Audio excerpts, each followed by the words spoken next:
ఓం గురుభ్యో నమ. గం గణపతియే నమ. కాశీ మజిలీ కథలు 264వ మజిలీ. వరుణ కన్య వివాహం.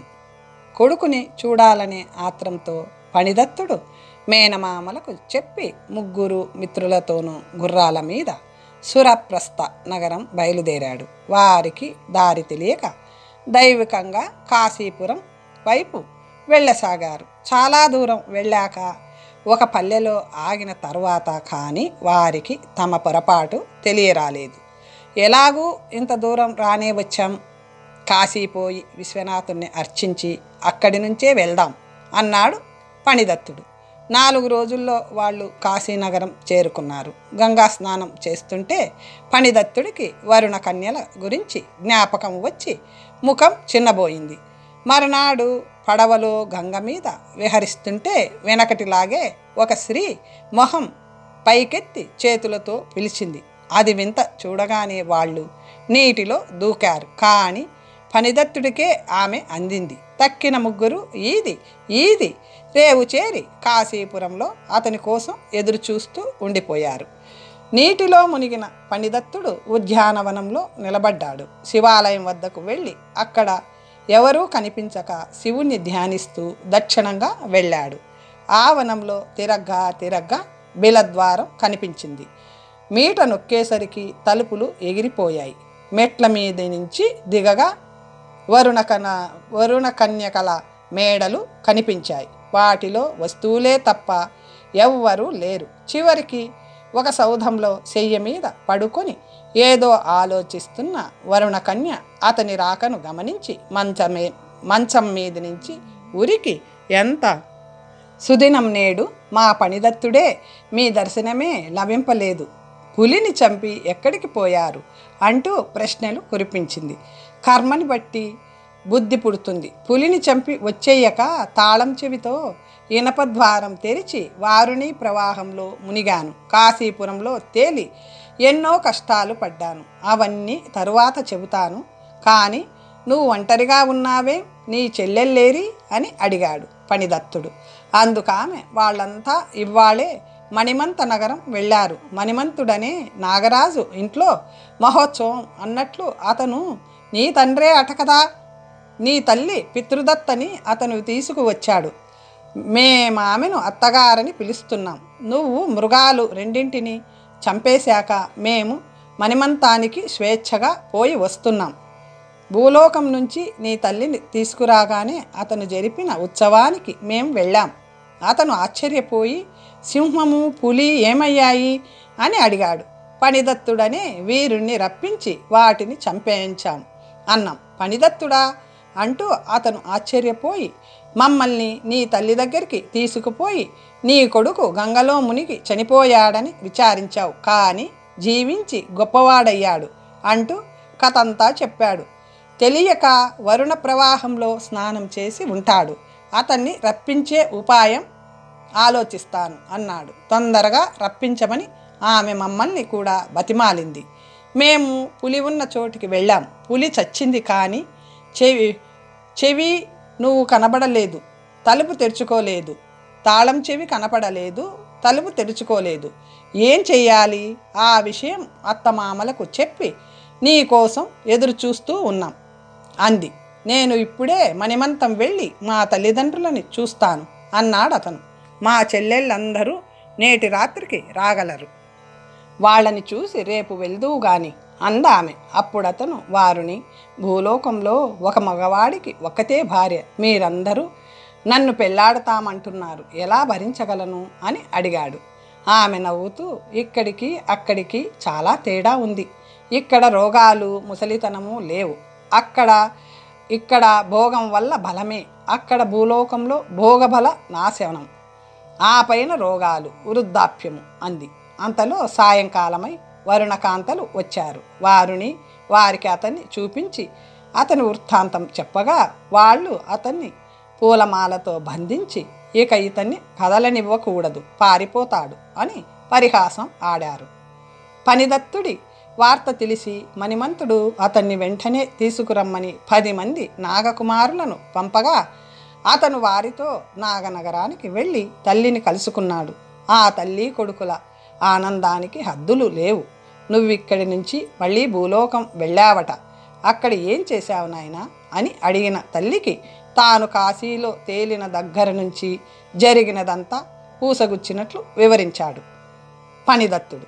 తన అన్నలు సుమతి ప్రమత్తుల రాజులై ఉన్నత పదవులను అనుభవిస్తున్నారని విని వాళ్ళని చూడాలని వేడుక పడింది ఆమె. అంతలో వరుణ కన్యలు అంతఃపురానికి వచ్చారు. పితృదత్త వారికి తమకి కల బంధుత్వం చెప్పి వాళ్ళని పెళ్ళాడమని కొడుకుని పురిగొల్పింది.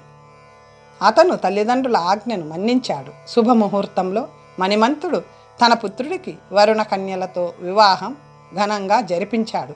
వారితో భోగాలు అనుభవిస్తూ భూలోక వృత్తాంతం మర్చిపోయాడు అతను.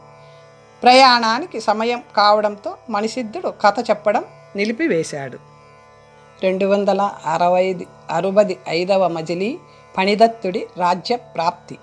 వరుణ కన్యలతో దాంపత్య సుఖాల్లో మునిగి మిత్రుల మాట భార్య మాట మరిచిపోయిన కొడుకుని ఒకనాడు పితృదత్త పిలిచి, నాయన, భూలోకంలో శశాంకవతి అని రాజపుత్రికను పెళ్ళాడి కొడుకును కన్నానని ఇంతకుముందు చెప్పావు.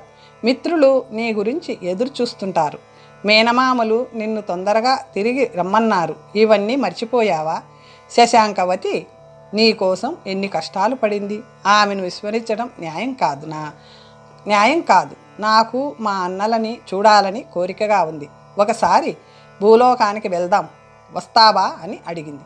ఆ మాటలకు అతనెంతో సిగ్గుపడి చాలా పశ్చాత్తాపం చెంది మిత్రుల పట్ల కృతజ్ఞతకు చింతిస్తూ వెంటనే భూలోకానికి బయలుదేరాడు. అతనితో పాటు తల్లి వరుణకన్యలు కూడా తోడయ్యారు. అందరూ ఆ ప్రవాహంలో మునిగి లేచేసరికి కాశీలోని విశ్వనాథుడి ఆలయం పెరట్లో ఉన్నారు. ఆ దేవతా స్త్రీల గుంపుని చూసి ప్రజలు ఆశ్చర్యపడుతూ ఎవరో చక్రవర్తి వచ్చాడని వారి వెంట తిరగసాగారు. వారి ఆభరణాలలోని రత్నాలు ఒక్కొక్కటే భూలోకంలోని ఐశ్వర్యానికి అంతటికీ సరితూగుతుందని పొగిడారు. వాళ్ళు గంగానదిలో స్నానం చేసి అనేక దానాలిస్తుంటే ఫణిదత్తుడి మిత్రులు ఆ వైభవం చూసి ఎవరో అనుకున్నారు. అతనే వాళ్ళని గుర్తుపట్టి కౌగిలించుకున్నాడు.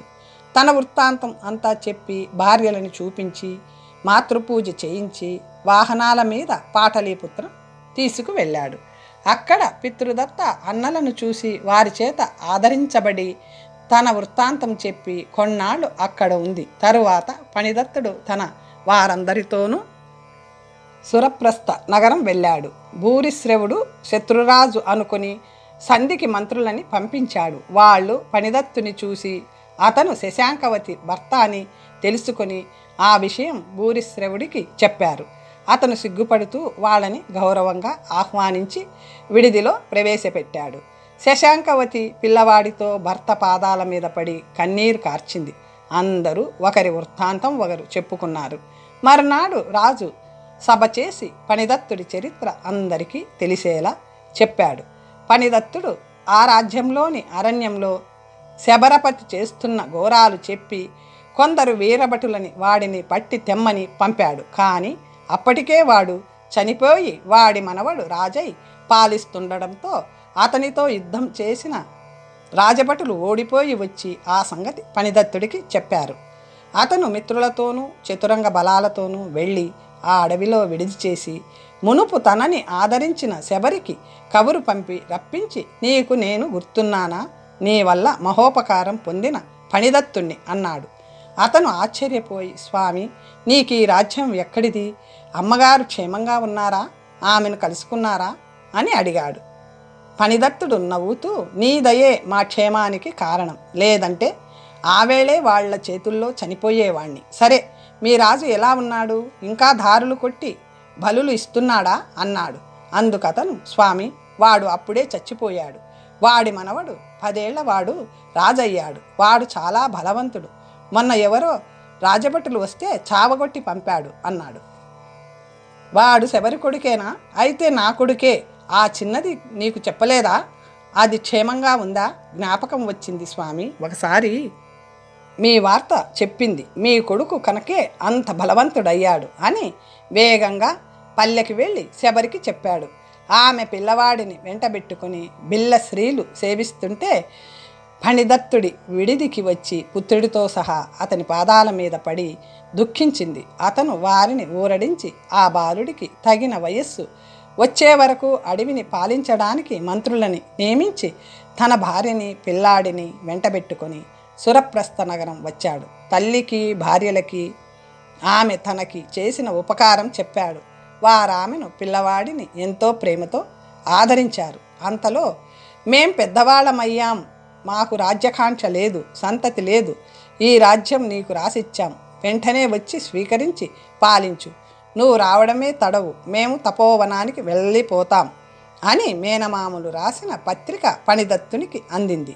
మిత్రులతో ఆలోచించి భూరిశ్రవుడికి కొడుకులు లేరు కనుక తన కొడుకు పాలిస్తాడని శబరి రాజ్యానికి శబరి కుమారుడు అధికారి అని భూరిశ్రవుడికి చెప్పి కుమారుడి రక్షణ కోసం సుబాహుడిని సురప్రస్థ నగరంలో మంత్రిగా నియమించి శబరిపుత్రుడిని వజ్రకాయుడికి అప్పగించి సుప్రహస్తుడిని వెంటబెట్టుకొని పాటలీపుత్రం వెళ్ళాడు. మేనమామ నుంచి రాజ్యం స్వీకరించి సుప్రహస్తుణ్ణి మంత్రిగా చేసుకుని రాజ్యం పాలించసాగాడు. శబరి శశాంకవతి భూలోకంలో దేవేరులుగా, వరుణకన్యలు పాతాళలోకంలో పత్నులుగా ఫణిదత్తుడు 2 దేశాలు ఏకకాలంలో పాలించసాగాడు.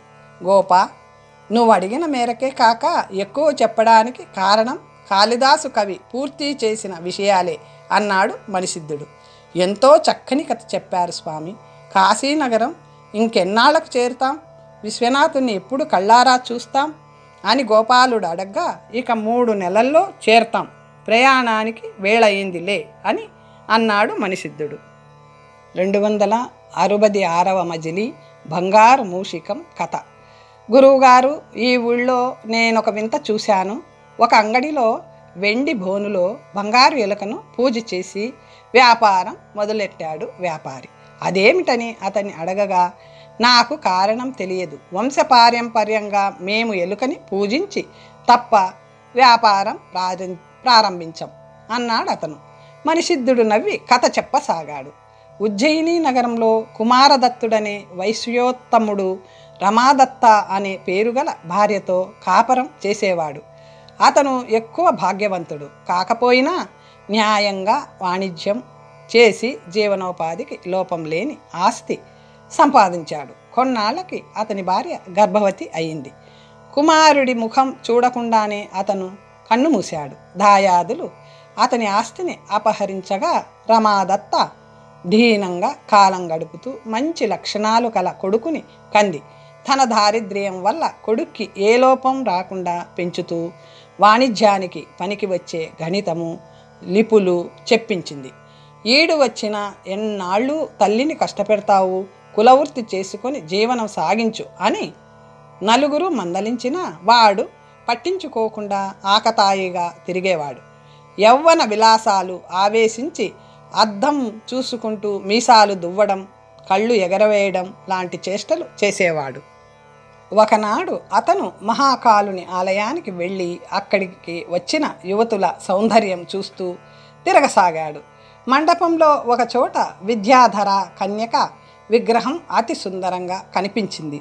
అక్కడెవరూ లేకపోవడంతో మోహావేశంలో అతను ఆ విగ్రహాన్ని కౌగిలించుకున్నాడు.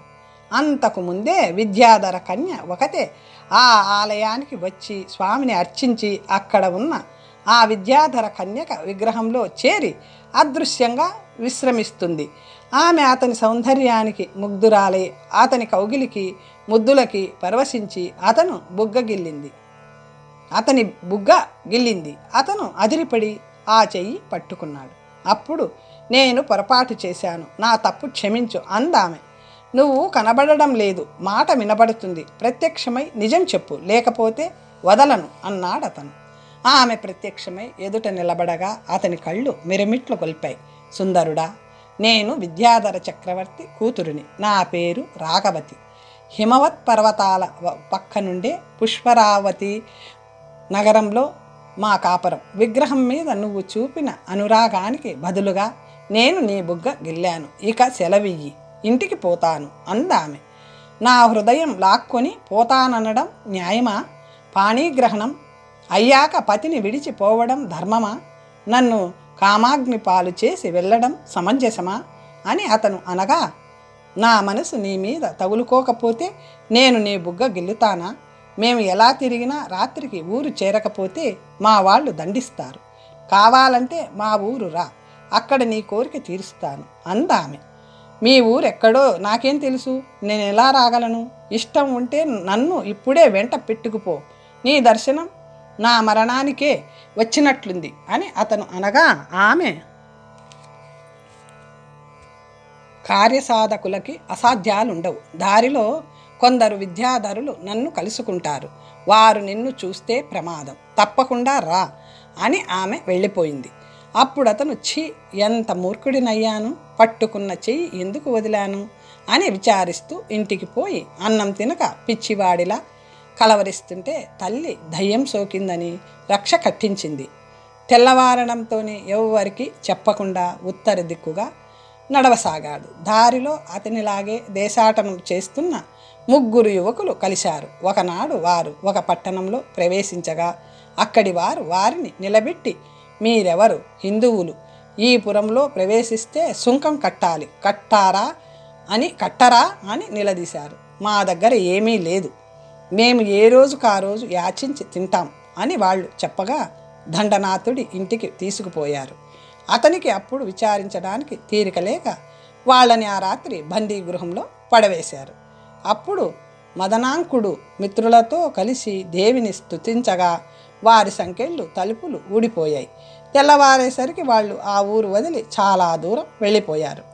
ఆ అనుభవంతో మిత్రులు వెనక్కి వెళ్ళిపోయినా అతను మాత్రం ముందుకు ప్రయాణం సాగించాడు. తోవలో హిమవత్ పర్వతానికి వెళ్తున్న 4 పరివ్రాజకులు తటస్థపడగా తనని కూడా వారితో తీసుకుపొమ్మని ప్రార్థించాడు. వారు అందుకు అంగీకరించారు. క్రమంగా నదులు, పర్వతాలు, అరణ్యాలు దాటుతూ వితస్త అనే నదిని దాటి అవతలికి చేరేసరికి సూర్యాస్తమయం అవుతోంది. కట్టెలు తెస్తున్న వారు వారిని చూసి, అయ్యా, చీకటి పడుతుంది, ఈ పైన ఊళ్ళేమీ లేవు, అంతా మహా అరణ్యమే. కొంత దూరంలో పాడుబడిన గుడి ఉంది, కానీ అక్కడ పడుకుంటే బాటసారులని శృంగోత్పత్తాదిని అనే యక్షిణి వచ్చి తినేస్తుంటుంది, అంచేత వెనక్కి పొండి అన్నారు. మేము అందరిలాంటి వాళ్ళం కాము, వ్రతస్థులం. నిత్యం రాత్రులు శ్మశానంలో నిద్రించే మమ్మల్ని చూసి భూత పిశాచాలే పారిపోతాయి, మాకేమీ భయం లేదు అన్నారు వాళ్ళు.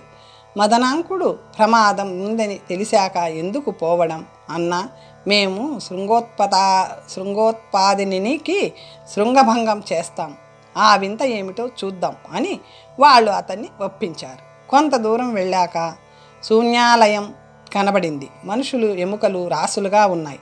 అక్కడ ఒక చోటు శుభ్రం చేసుకొని విభూతితో మండపం ఏర్పరిచి దాని మధ్య కుండం తవ్వి అగ్ని రగిలించి నిద్రపోకుండా ఆ యక్షిని ఎలా వస్తుందో అని ఎదురు చూస్తున్నారు.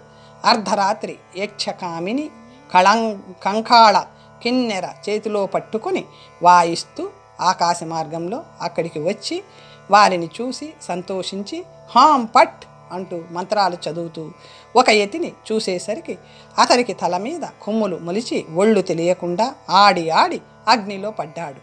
సగం కాలిన ఆ కళేభరం తిని ఆ యక్షిని మళ్ళీ 2వ యతి మీద దృష్టి సారించి కిన్నెర మీటుతూ మంత్రం పఠించేసరికి వాడికి తల మీద కొమ్ములు మొలిచాయి. వివసుడై ఆడి ఆడి అగ్నిలో పడ్డాడు. సగం కాలిన వాడి శరీరాన్ని కూడా యక్షిని భక్షించింది. అలాగే 3వ యతిని 4వ వాడిని కూడా తినేయడం చూసి మందనాంకుడు, అయ్యో, వీళ్ల ప్రగల్భాలు నిజమనుకున్నాను, ఇప్పుడు నాకు చావు ఎలా తప్పుతుంది అని భయంగా ఆలోచించసాగాడు. అప్పుడు ఒళ్ళు తెలియక గంతులేస్తున్న యక్షిని చేతిలోంచి కంకాళ కిన్నెర జారిపడింది. ఆ విషయం ఆ యక్షిని గుర్తించలేదు. అతను చటుక్కున దాన్ని అందుకొని అది వాయించినట్లు వాయిస్తూ తాను విన్న మంత్రాలు పఠిస్తూ నాట్యం చేస్తూ తన చూపుని ఆ యక్షిని మీద నిలిపాడు. అప్పుడు దానికి కొమ్ములు మొలచి వివస అవుతుండడం తెలుసుకొని ప్రాణభయంతో, మహాత్మా, నీ సాహసం ఆశ్చర్యకరం, మంత్రాలు ఆపు, లేకపోతే నేను చస్తాను, ఆడదాన్ని శరణు వేడుతున్నాను రక్షించు అని దీనంగా ప్రార్థించింది. నీ చావుకి ఇంత భయపడుతున్నావే, ఇతరులను ఎందుకు చంపావు? భూతదయలేని నిన్ను చంపితే నాకు పుణ్యమే తప్ప పాపం రాదు, లోకోపకారమే అవుతుంది అన్నాడు అతను. నన్ను చంపకపోతే నీకొక ఉపకారం చేస్తాను. నువ్వు రాఘవతి కోసం హిమవన్ నగరానికి వెళ్తున్నావు. కాలినడకతో నువ్వు అక్కడికి ఎన్నాళ్ళకి వెళ్ళలేవు. ఒక్క రాత్రిలో నేను నిన్ను అక్కడికి చేరుస్తాను అంది యక్షిణి. అతను అంగీకరించి మంత్రపఠనం ఆపగా అది అతన్ని భుజాల మీద ఎక్కించుకొని ఉత్తర దిక్కుగా పోసాగింది. సూర్యోదయం అవ్వగానే ఒక కొండ మీద దింపి, మహాత్మా, మాకు రాత్రివేళ తప్ప గగన సంచార శక్తి ఎక్కువగా ఉండదు. మీరు సాయంకాలం వరకు ఇక్కడి పళ్ళు తింటూ నీరు త్రాగుతూ ఉండండి. రాత్రి కాగానే వచ్చి ఆ నగరానికి తీసుకెళ్తాను అని చెప్పి ఆమె వెళ్ళిపోయింది. మదనాంకుడు తటాకంలో నీటిని పరిశీలించగా పైకి స్వచ్ఛంగా ఉన్నట్లు కనిపించే విషజలం. ఆ నీటిని తాగకుండా పరిసరాలలో తిరుగుతుంటే భూమిలో మెరుస్తూ 2 గుండ్రని మణుల వంటివి కనిపించాయి. తవ్వి పై మన్ను తొలగించగా ఒక కోతి బయటపడి, అయ్యా, నేను మనిషినే, బ్రాహ్మణుడిని, కోతినయ్యాను, నన్ను పైకి తీయి. నువ్వెవరో దైవంలా వచ్చి 10 రోజుల్లో పరలోకానికి పోవలసిన నన్ను రక్షించావు. నువ్వు ఈ ప్రదేశానికి ఎలా వచ్చావో నాకు చాలా ఆకలిస్తుంది. అవతలికి పోయి పళ్ళు తిని నీళ్లు తాగుదాం. నువ్వు తటాక జలం తాగకపోవడం నా అదృష్టమే, అవి విషపూరిత జలాలు అంటూ ప్రార్థించింది. అతను దానిని పైకి తీశాడు. కొండపైకి వెళ్ళి పళ్ళు తిని నీరు తాగాక అతని వృత్తాంతం అడిగాడు మదనాంకుడు. 267వ మజిలీ చంద్రస్వామి కథ. కాశీపురంలో వేదాంగాలు చదివిన సోమస్వామి అనే బ్రాహ్మణుడికి ముసలి వయసులో కలిగిన ఏకైక కుమారుణ్ణి నేను. నా పేరు చంద్రస్వామి. నా తల్లిదండ్రులు నన్ను అతి గారాభంగా పెంచడం వల్ల నాకు విద్య అంటలేదు. బడికి పొమ్మంటే జ్వరం, పుస్తకం చూడమంటే తలనొప్పి, ఎంతసేపు ఆటపాటలే. నేను అందంగా ఉండేవాడిని. యవ్వనం వచ్చి మదన వికారాలతో స్నేహితులతో తిరుగుతుండగా ఒకనాటి సాయంత్రం మేడ కిటికీలో నుంచి శ్రీగర్భుడనే వర్తకుడి కూతురు ప్రియంవద అనే సుందరి నన్ను చూసి వలిచింది. ఆమె వరాహదత్తుడనే వర్తకుడి భార్య. అతని కాపురం మధురాపురం. శ్రీగర్భుడికి లేక కలిగిన రవ్వడం వల్ల ఆమెకు యవ్వనం వచ్చినా అత్తారింటికి పంపక పుట్టింట్లో ఉంచుకున్నాడు. ఒకనాడు దూతిక ఒకటి వచ్చి నా అందం పొగిడి ప్రియంవద నన్ను మోహించిందని, ఆమె రాసిచ్చిన చిత్రపలకంలోని వానిని తెమ్మని పంపిందని, ఆ రూపం నాదే అని చెప్పింది. ఆ చిత్రంలోని రూపం నాదే. నా ఆనందానికి మేరలేదు. ఆ దూతిక అప్పుడే రమ్మనగా ఆమె వెంట బండి మీద వెళ్ళి గదిలో కూర్చున్నాను. ప్రియంవదతో స్వర్గసుఖం అనుభవించాను. అలా 15 రోజులు గడిచాక ఒకనాడు ఆమె దుఃఖిస్తూ మా అత్తారి ఇంటి నుంచి ఉత్తరం వచ్చింది. మా తల్లిదండ్రులు నన్ను 10 రోజుల్లో అక్కడికి పంపేస్తారు. నిన్ను వదిలి మధురాపురం ఎలా వెళ్ళేది? నిన్ను విడిచి ఎలా బతికేది? అంది. ఆ మాటలకు నా నెత్తి మీద పిడుగులే పడ్డాయి. మూర్ఛపోయి లేచాను. ప్రియంవద, సఖి, నువ్వు చాలా తెలివైన దానివి. మాకి వియోగం తప్పించకపోతే నీకు 2 హత్యల పాపం చుట్టుకుంటుంది అని ప్రార్థించి వేళ దాటుతుండటంతో ఇంటికి పోయింది. 10 రోజులు అన్న దాని మొగడు మర్నాడే వచ్చేశాడు. కానీ ప్రయాణ ముహూర్తం 10 రోజులు ఉండడంతో ప్రియంవద ఎలాగో సందు చేసుకొని నా వద్దకు వచ్చేది. నేను దూతిక ఇంట్లోనే ఉండి వారి ప్రయాణానికి ఏదైనా ఆటంకం కలిగించమని దైవాన్ని ప్రార్థించేవాడిని.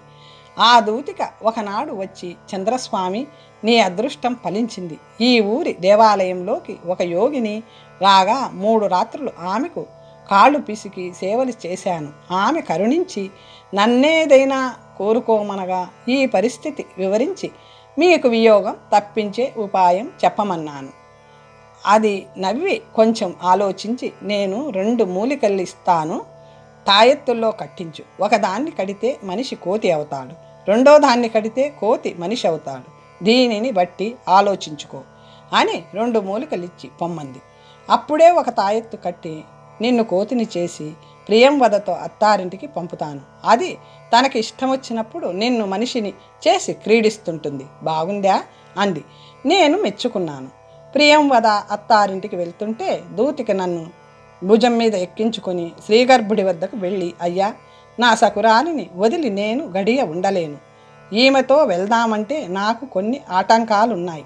మేమిద్దరం ఈ వానరాన్ని సమాన ప్రేమతో పెంచాం. నాకు బదులుగా దీనిని నా సకురాలికి అర్పిస్తున్నాను. పదిలంగా చూడమని అల్లుడి గారికి చెప్పండి అంది. శ్రీగర్భుడు కూతురికి నీతులు చెప్పి పల్లకి ఎక్కించాడు. పురోహితుడు కోతిని కూర్చోబెట్టుకోకూడదు అనగా ప్రత్యేకంగా ఒక పరిచారకుడి భుజం మీద ఎక్కించి వెంట తీసుకురమ్మన్నాడు వరాహదత్తుడు. 4 రోజులు ప్రయాణం సాగాక ఒక అరణ్యంలో నుంచి వెళ్తుంటే అక్కడి కోతులు గుంపుగా వచ్చి పరిచారకుడిని చుట్టి కదలనివ్వలేదు. వాడు జడిసి నన్ను కింద పారేసి పోయాడు.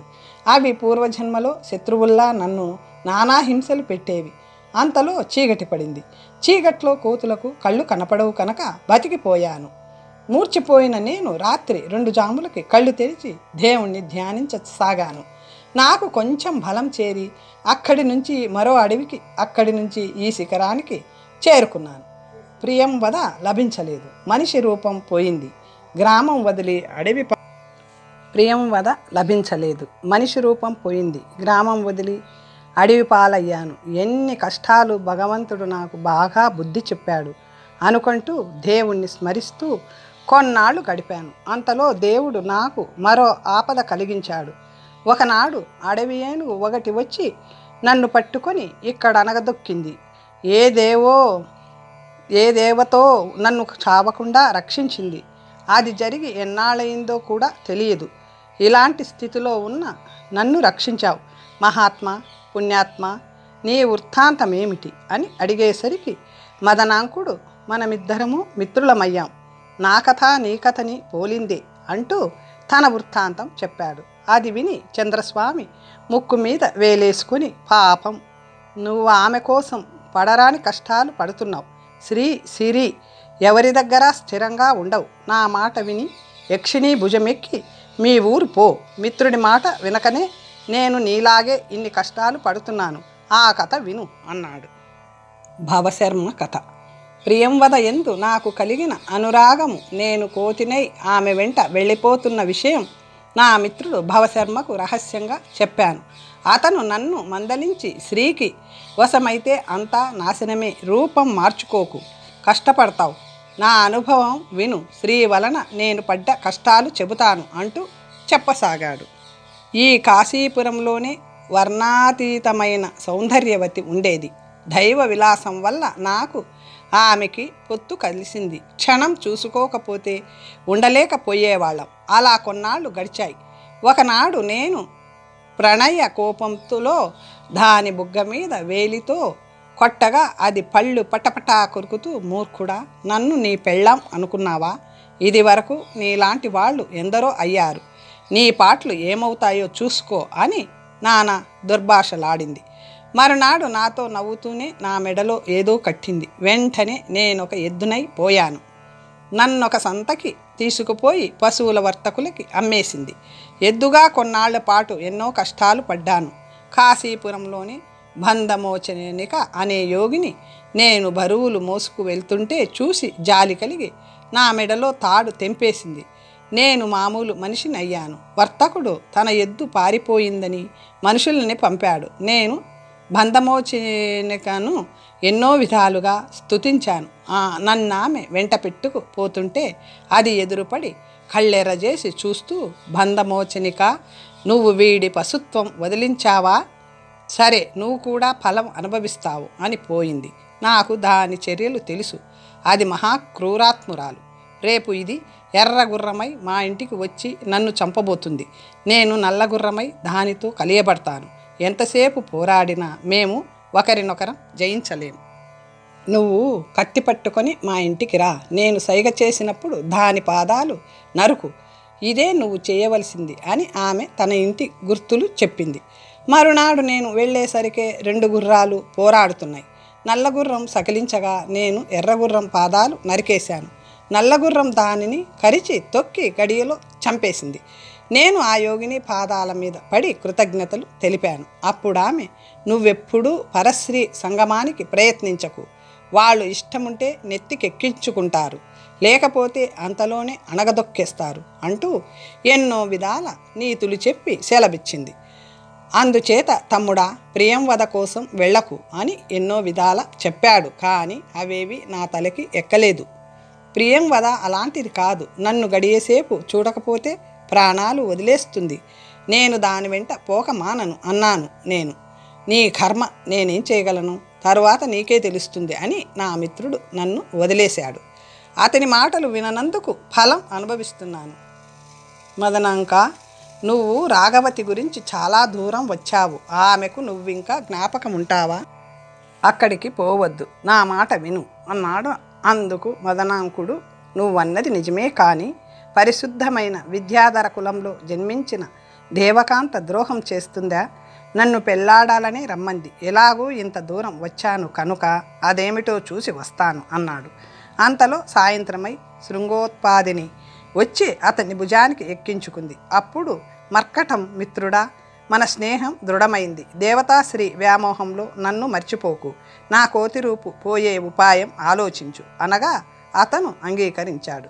శృంగోత్పాదిని అర్ధరాత్రి పుష్కరావతి నగరంలోని ఉద్యానవనంలో అతన్ని దింపి రాఘవతి ఉన్న చోటికి పోయి, రాఘవతి, నేను మదనాంకుడి పరిచారికను. నా పేరు శృంగోత్పాదిని. అతను నన్ను జయించడం వల్ల అతన్ని మోసుకు వచ్చాను. ఉద్యానవనంలో ఉన్నాడు. ఉజ్జయిని నగరంలో కలిసి వానినిక్కడికి రమ్మన్నావట కదా, అది నీకు చెప్పమన్నాడు అంది. ఆ వాడు ఇంత దూరం వచ్చాడా, అసాధ్యుడే అంటూ ఆమె యక్షిణితో తోటలోకి పోయింది. అతనికి రాఘవతిని చూపించి, నేను చెప్పిన మాట చెల్లించుకున్నాను, తెల్లవారుతుంది, నేను ఇక్కడ ఉండకూడదు అని అనుమతి తీసుకొని యక్షిణి వెళ్ళిపోయింది. రాఘవతి కౌగిలిలో మదనాంకుడు తను పడిన కష్టాలన్నీ మరిచిపోయాడు. మానవ సంపర్కం తెలిస్తే తల్లిదండ్రులు కోపిస్తారని తన విద్యాబలంతో ఆ తోటలో ఒక ఇల్లు సృష్టించి ఎవరికీ తెలియకుండా ఆమె అతన్ని కలిసేది. ఒకనాడు అతను తన మిత్రుడు వృత్తాంతం చెప్పి, అతని మర్కట రూపం పోగొట్టగలవా అని అడగ్గా, అవి నాకు చేతకావు, శాకినీ ఢాకినీలు విద్యలు అందామె. ఒకసారి నన్ను అతని వద్దకు తీసుకుపోగలవా అని కోరితే ఆమె ఉత్పాతిని, అవతరిణి అనే గగన సంచార విద్యలు 2 ఉపదేశిస్తాను. వాటి వల్ల నువ్వు ఆకాశ మార్గంలో వెళ్ళి రాగలవు అంటూ వాటిని అతనికి ఉపదేశించింది. మదనాంకుడు మిత్రుడి వద్దకు వెళ్ళి క్షేమం తెలుసుకొని తాను అనుభవిస్తున్న భోగాలు ఆమె అతని మీద జాలిపడడం చెప్పాడు. చంద్రస్వామి చాలా సంతోషించాడు. తర్వాత కథ వచ్చే భాగంలో తెలుసుకుందాం. ఓం స్వస్తి.